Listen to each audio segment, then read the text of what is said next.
Yes, people, and welcome back to RASENAL TV. I am your host, Deanie, and this is episode 27 of the Rasenal Transfer Centre here on RASENAL TV. RASENAL TV is now the fastest growing independent fan channel on YouTube. Well, that's in my own opinion, but we will get there. You gotta manifest it. You gotta pull it in the atmosphere. You get me?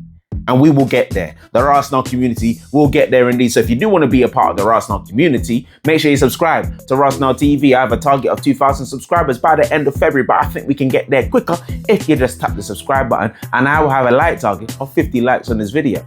50 likes. 50 likes.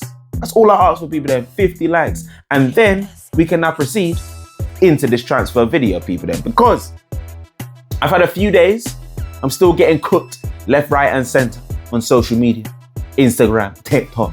Man United fans are still cooking me. They're gonna milk this, people. They're gonna milk this, but it's fine. They won the battle. They won't win the war. That's the main thing. But people, there were a couple of things that, were brought up in that Man United game again. And we're gonna talk about one of those players today, because in that Man United game, in that poor performance, I know some of you may not even want to talk about this, but again, another poor performance from our captain, Martin Odegaard, hooked again on 57 minutes? For a captain that should be leading this team, that should have been leading the fight on the pitch to get us back in the game against Man United, was substituted again. Why? Is it as simple as he's just out of form? Is it as simple as he's not favoured? Is he simple as is he just tired? Because he does run a lot more than most players and most midfielders on the pitch. Him and Rice definitely do a lot of running, and Odegaard is always pressing from the front. But people, Odegaard came off again, and I feel like it's the third time in a row he's come off before the 60th minute in an Arsenal game. And even when he came off, and the post-match quotes were from Odegaard is that we all need to stick together. You know what I'm saying? Winning is the best medicine and everything else, bloody, bloody, blah. But the main thing that popped up, and it was reported by Touchline, but it was first reported by Indie News, and this was actually yesterday, that Martin Odegaard was not happy of being subbed off in the 55th minute against Manchester United.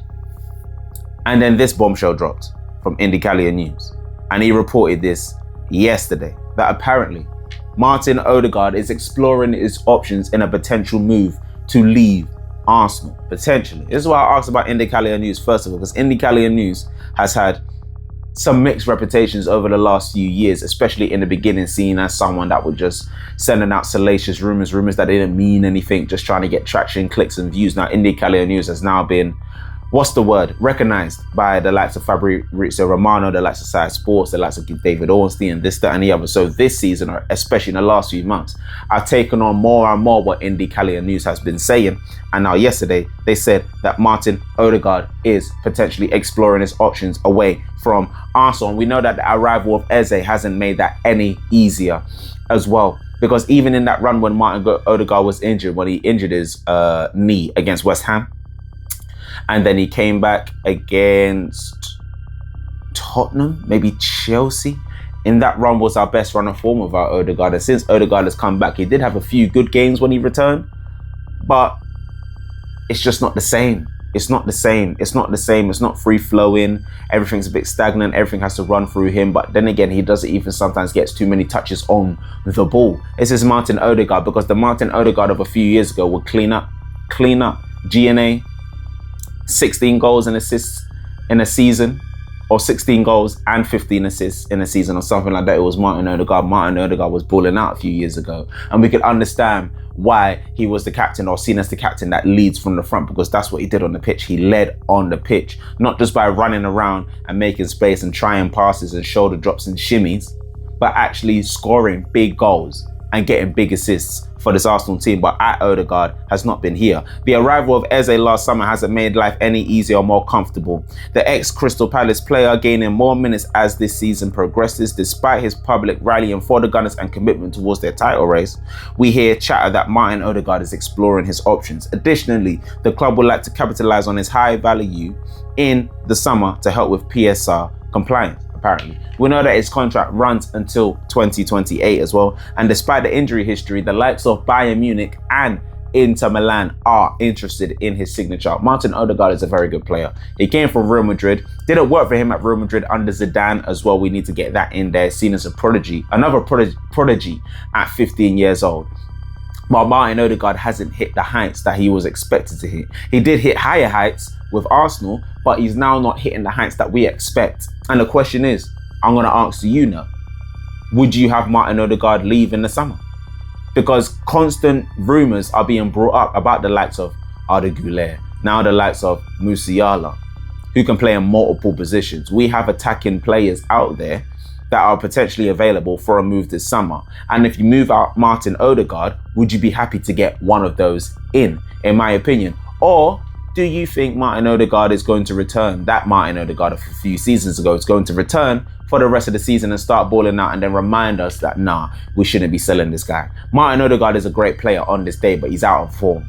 And I feel like Arteta himself needs to take him out of the firing line, in my humble opinion. But you let me know what you think of that in the comment section down below, people. Then Martin Odegaard, would you sell him in the summer, and how much for? Let me know in the comment section down below. I know we had to talk on Martin Odegaard. I know it was a little bit longer than I spend on most players, but Martin Odegaard is a very, very, very, very huge talking point right now. Now let's move on to a youngster that we've spoken about a couple of times on the Rasenal Transfer Centre, and that is Igor Tyjon of Blackburn Rovers. Now, we know that a deal for Igor Tyjon has been looked at by the Arsenal last summer. He was also attributed with a move to the Arsenal as well. Arsenal wanted to pay around £1 million for Igor Tyjon last summer with some add-ons as well, but the deal never went through.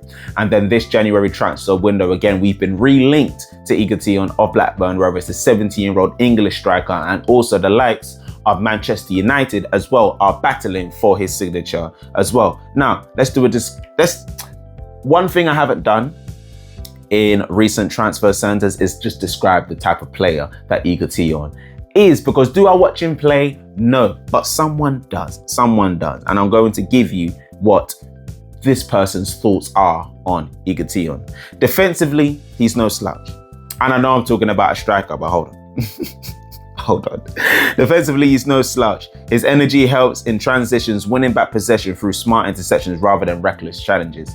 So even though this guy is young as well, he knows his defensive responsibilities, something that's going to be ringing in Arteta's ears as a youngster as well. If you have that as a youngster, then you can develop that and mature that. And then around the ages of 25 and this, that, and the other onwards, you perform into a proper prime striker with all of that invested in your mind. It's not bad at all. Igor Tyjon's style screams of modern forward, mobile, multifaceted, and adaptable to high pressing systems like those in the Championship or beyond the Premier League. Multifaceted, mobile, adaptable. Multifaceted, mobile, and adaptable. Three things that I can't use to describe any of our strikers at the moment. I'm sorry, and I know this is a 70-year-old youngster, exuberance, full of energy and everything else, but all of those three things, let me see that again. Adaptable, multifaceted, and mobile. None of our strikers are like that at the moment. None of them. And that's a damning indictment. He's got that spark of unpredictability, blending goal threat with unselfish play, though he'd benefit from sharpening his aerial game and adding more consistent end product as he matures. Tyjon is a kid that looks ready to step up. Will it be Arsenal or Manchester United or another club? That remains to be seen. A lot of talk going around Igor Tyjon of Blackburn Rovers, and this again is someone for the future. And we know that Arsenal have struggled with getting strikers in the last few years. So now what are Arsenal doing? Because we have a host of strikers that can play up front right now. Havertz, Jesus, Marino, and even Gyökeres as well, right? Are Arsenal trying to, I don't know, will they go with a young striker in the future, or is this one just to develop? Because this is not someone that's going to come in the summer and turn Arsenal's fortunes around. You know that we are in talks with the likes of Julian Alvarez potentially as well. Informal talks, not concrete talk, but informal talks have been made with Julian Alvarez. So while Igor Tyjon is for the summer, could this be someone that Arsenal could rely on if you're really showing some promise? Because we've seen that youngsters around the world can take on the mantle of playing games if they are given it and if they are able to play the game. Is Igor Tyjon able to play the game? Would he be able to play the game at Arsenal? We will find out. Let me know what you think of that in the comment section down below. people. And second to last, Fabrizio Romano spoke on Jeremy Jacquet yesterday and said that the League One side Rennes have rejected Chelsea's approach for the France centre-back and are keen for a move still this summer. Now, I also want to remind you lot that yes, we have been linked to Jeremy Jacquet of last summer. I also want to let you lot know as well that we've been linked to Jeremy Jacquet as of last summer as well. Did I just say that? I'm going to say it again. We've been linked to Jeremy Jacquet as of last summer. And this again was reported by Fabrizio Romano. I understand Arsenal made initial contact to show interest in the French centre-back Jeremy Jacquet. He was signed until 2029. We know this. We spoke about this on the Rasenal Transfer Centre. A list as an option in case of exits this month or eventually for 2026. So Arsenal have been in this race. We've been in this race and we're monitoring the situation. Now, Rennes want a big transfer fee this January transfer window to get Jeremy Jacquet out of the door. They want about 60 to 7 million pounds or euros. That's not happening. It's not happening right now. But Jeremy Jacquet is seen as one of Europe's next top hot defenders, one of the next top defender out of France. And the likes of Arsenal, the likes of Chelsea, I think the likes of Bayern Munich may be involved. The top European clubs that you can imagine are interested in Jeremy Jacquet of Rennes. And it doesn't look like he's going to be moving this January transfer window. So we'll see what happens this summer. Could he even be going to the World Cup? The World Cup's going to be very, very big this year. And we're going to do something special for the World Cup around transfers. Stay tuned for that on Rasenal TV. Question, are we on 50 likes yet? And have you subscribed yet? It's rude if you haven't. And you know what? Let me know if you've got to this point by saying your score prediction for Kira Almaty tomorrow. Let me know you've got to this point by putting your score prediction in the comment section down below now. As I know you people that are watching the video. I see you lot, you know. I see you lot. And last but not least, Ethan Nwaneri, who started his loan spell in the best way possible by scoring for Marseille into 30 minutes of his debut. Now, the Olympic Marseille president was questioned on Nwaneri, and this was his response, potentially about signing Nwaneri for the future. And this is what he said, and this was reported by The Telegraph as well. An option to buy? Let's be very clear. About one thing, an option to buy is very unrealistic. He is one of Arsenal's main assets for the future. For us, the value lies in his talent and his sporting performances. For Arsenal, it's about his contribution to the game, and for the player, it's a step in his progression and the fact of being coached by Roberto De Zerbi. So, while Arsenal fans may be nervous that Ethan Nwaneri could leave in the future, he's not leaving for Marseille. I don't think Ethan Nwaneri will be leaving anytime soon. This could be a Saliba situation.